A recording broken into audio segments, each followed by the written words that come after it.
Okay, so have you ever wished you could explain problems and suggest solutions in English, like, way more smoothly? Oh, absolutely. It's a super useful skill to have. Totally. And get this, in this deep dive, we're gonna look at this technique from an English teacher called Sam. I like him. Yeah, he calls like these everyday situations solution problems, right? Yeah. And it's basically anytime you need to explain like an issue and then say how to fix it. Makes sense. Yeah, so he's got this podcast where he like, breaks it down and he uses all these like relatable Oh, examples, cool. Like what?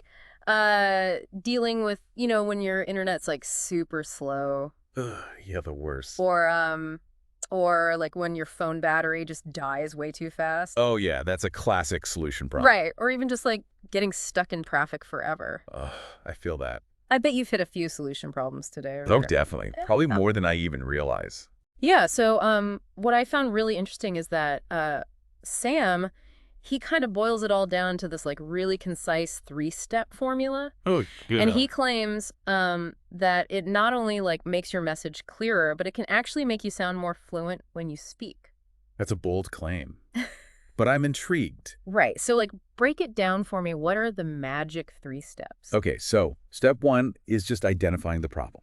Just state what's wrong, nice and clear. Got it. Straight to the point. Right.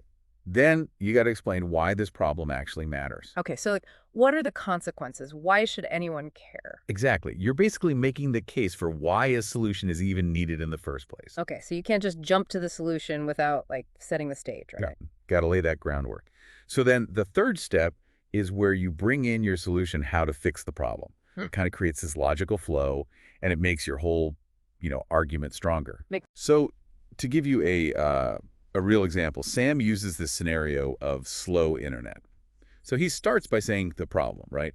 The internet at home is very slow. Okay, so he's just stating it simply. Yeah. Then he explains the consequences. Yeah, This makes it difficult to work and watch videos. Now we feel the impact. we get it. And finally, he proposes a solution. We should upgrade the Wi-Fi plan or reset the router. Boom! Solution delivered. Right. So you see how that simple structure just makes everything so much clearer. Yeah, it's like even for something as basic as slow internet, you're kind of building this persuasive little speech. Right. Exactly. And what I appreciate is that Sam doesn't stop there. He actually gives his listeners practice problems to work through. Oh, that's cool. Like what? So, for instance, he poses this problem, my English pronunciation is not clear, and then he wants people to think, okay, why is that a problem? What's the solution? That's a really good way to put the formula into action, right? Right. It makes you think beyond just understanding the steps, but how you actually apply them. So that's where you, dear listener, come in. Think about that problem. My English pronunciation is not clear. Yeah. How would you explain why it's a problem and then suggest a way to fix it? Don't worry, we won't just leave you hanging. Sam gives us all these helpful phrases for each step of the formula. So to describe a problem, you could say, one major issue is, or the problem with this is. Yeah. Or like, I'm struggling with, Yeah, which makes it a bit more personal, right? I like that, yeah. So, what about explaining why the problem matters? What are some phrases for that? He suggests stuff like this causes or as a result. Yeah, I feel like those are pretty common ways to, like, connect a problem to its consequence, right? Yeah, they are. And another good one is it makes it difficult to Yeah. because it emphasizes the real life impact. Okay, so we've got phrases for identifying the problem and for explaining why it matters. What about suggesting solutions? What does Sam say for that part? Oh, he's got some good ones for that too. He likes a simple solution is to, or one way to fix this is by. Ooh, nice and straightforward. Yeah. And we should consider Hmm. is a good one too, because it feels more collaborative, like we're in it together. Okay, so I'm seeing how all these phrases can help you, like, structure your thoughts Yeah, and, make you sound more confident and fluent. totally. It's like a toolkit for those solution problems, right? Exactly. And to show how it all comes together, let's go back to that practice problem about not having enough time to study English. Okay. So using some of these phrases, Sam came up with, one major issue is that I don't have enough time to study English. As a result, my progress is slow. A simple solution is to create a study schedule and practice at least 10 minutes a day. Whoa, hearing it all put together like that, it does sound really smooth. Right. He's just flowing through the problem and the solution, no problem. Yeah, I bet with some practice, we could all get that fluent. Definitely.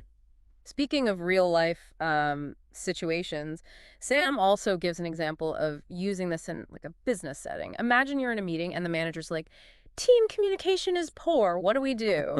Oh, man, that's pressure. I know, right?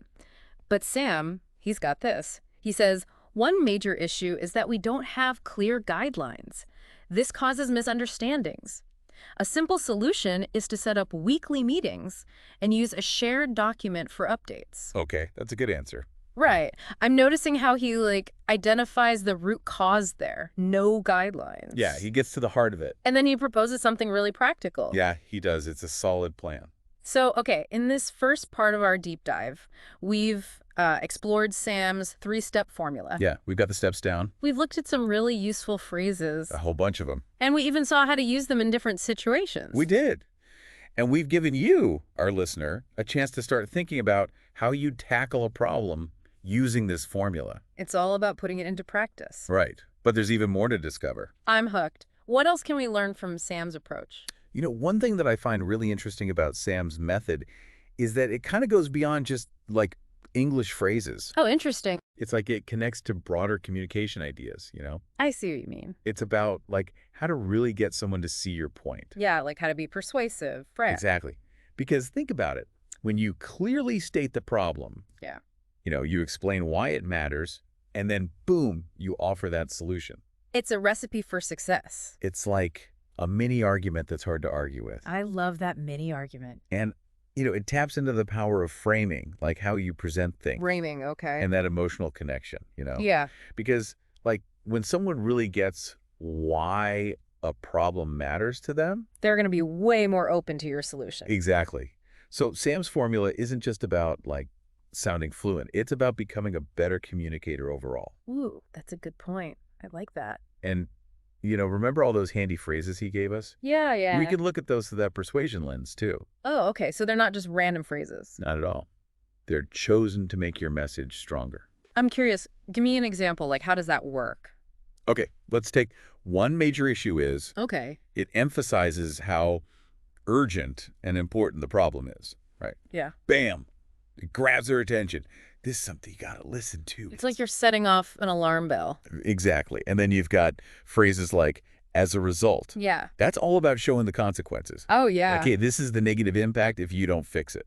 So it makes it clear that, you need a solution, right? Right. You're building that case step by step. I'm seeing a pattern here. It's like strategy, not just grammar. Exactly. Mm-hmm. And then there's, we should consider. Okay, yeah. That one's interesting. It's more collaborative. Oh. It's not just you telling them what to do. It's like, we're in this together. Exactly. And people are more persuaded when they feel included. That's such a good point. I hadn't thought about that. Right. So there's so much nuance in these techniques. So we're learning how to be fluent and persuasive. Yeah, I'm into it. exactly. And remember those answers that Sam gave for that pronunciation problem? Yeah. We can learn from those too. So to explain why unclear pronunciation is a problem, he said, it makes it difficult to be understood. Oh, yeah. He's focusing on the practical impact. Why should the listener care? Right. It's like, hey, this is affecting you, your ability to communicate. Exactly. And for solutions, he suggested, I could take pronunciation lessons, or I could practice with native speakers. Okay. Notice how those solutions are like actionable and they directly address the problem. It's a clear path forward. And hey, remember that business meeting example with the poor team communication? Yeah. The pressure cooker. Let's go back to that because it's packed with like good stuff. Okay. Yeah. His answer is like brilliant on multiple levels.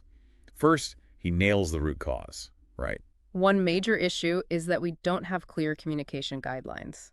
It's like detective work, finding the real issue. Right. Then he explains the consequences. This causes misunderstandings and delays, layering those persuasive elements, Yeah. He's making it clear why this needs a solution. Okay. And then, boom, the practical solution. A simple solution is to set up weekly team meetings and use a shared document for updates. It's so clear. It's actionable. And what's amazing is that this whole answer, right, which sounds so confident and articulate, Yeah. It's built from those simple phrases that Sam gave us. It's proof that they work. Yeah, they're powerful when you use them right. So, like, it's like he's giving us the secret code. And anyone can use this code. Mm-hmm. It just takes practice and a willingness to try these techniques out. Okay, I'm feeling inspired. But I gotta be honest, I'm also feeling a little overwhelmed. I get it. It's one thing to listen, but it's another to actually do it myself. Exactly. How do I go from, like, theory to practice? That's a great question. Yeah. And that's what we're going to talk about in the last part of our deep dive. We're going to give you some practical tips, exercises to help you make Sam's formula a part of your everyday speaking. I am so ready. All right, so we've learned all about solution problems, the steps, the phrases, everything. We got the toolkit. But how do we actually make it, like, second nature? How do we get that real-life fluency? It's like, think of it like learning a new dance move, Okay. At first, it feels kind of awkward, Yeah. but then you practice and practice, and it becomes like second nature. So it's all about the repetitions. Exactly. Got to get those reps in. Okay, got it. Practice, practice, practice. But where do we even start? Well, remember those phrases that Sam gave us? Yeah, all those good ones. The more you use them, the more natural they'll feel. Okay. You'll start to internalize those sentence structures. Yeah. And they'll just come out smoothly when you're talking. So, like, actively using them in my English, right? Exactly.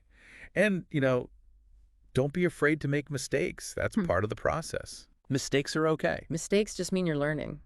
I like that perspective. Embrace the stumbles. Totally. And remember, like, fluency, it's a journey, not a destination. Oh, I like that. You're always improving, always pushing yourself. So true. Okay, so I'm ready to embrace the journey. I'm ready to practice. But is there anything specific we can do to make that practice more effective? Okay, so here's a challenge. I love a good challenge. For you and for everyone listening. Think of a problem that you're facing right now. Okay. It can be big, small, personal, work-related, anything that's on your mind. I've got a few I can think of. Now, take that problem and analyze it using Sam's three-step formula, right? Okay. What's the problem? Why is it a problem? What's a possible solution? So break it down into those 3 steps. Yes. And this is where those phrases come in. Write down your answers. Use those phrases we talked about. Okay. Like one major issue is, or as a result. I'm feeling more confident already. And here's the key. Practice saying your solution out loud. Out loud? Okay. If you can, record yourself and listen back. Oh, yeah, that's a good tip. Sometimes you don't realize how you sound. Right. You'll hear your clarity, your fluency, your confidence. I'm excited to try that. You might surprise yourself. Yeah. Okay, so there you have it, our deep dive into Sam's amazing 3-step formula. We explored the steps, we looked at the phrases, we even gave you some challenges to put it all into practice. We did it. And remember, you have the power to communicate well. It takes effort, practice, and a willingness to keep learning. So go out there, find those problems, propose those solutions, and let your English fluency shine. Until next time, keep learning, keep growing, and keep diving deep.